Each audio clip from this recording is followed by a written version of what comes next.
আসসালামু আলাইকুম সুপ্রিয় শিক্ষার্থীরা, আজকে আমরা দশমিক থেকে বাইনারিতে রূপান্তর করব মাত্র ১ মিনিটে। সেক্ষেত্রে আমরা এই ২৫ কে লিখে নেব। এই ২৫ টা হচ্ছে একটা বাইনারি সংখ্যা, দশমিক সংখ্যা। তাহলে ২৫ কে আমরা হচ্ছে বাইনারি বেস অর্থাৎ ২ দিয়ে আমরা ভাগ করব। ২ দিয়ে যদি আমরা ভাগ করি আমরা পাবো হচ্ছে কত ১২ আর অবশিষ্ট আমাদের থাকে কত ১, এই ১ কে আমরা লিখে নেব। আবার এই ১২ কে আমরা ২ দিয়ে ভাগ করলে পাবো ৬, অবশিষ্ট থাকতেছে আমাদের ০। এই ৬ কে আমরা ২ দিয়ে ভাগ করলে পাবো ৩, অবশিষ্ট আমাদের কিছু থাকবে না, ০।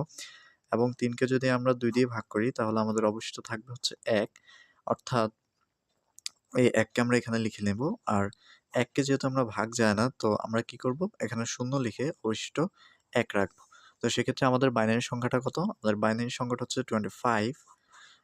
হচ্ছে 25, এটা একটা দশমিক সংখ্যা। এই দশমিক সংখ্যাকে বাইনারিতে নিলে আমরা এই নিচ থেকে উপরের দিকে যদি সংখ্যাগুলো লিখে নিই তাহলে সেটাই হচ্ছে আমাদের বাইনারি সংখ্যা, অর্থাৎ 11001। এটা হচ্ছে আমাদের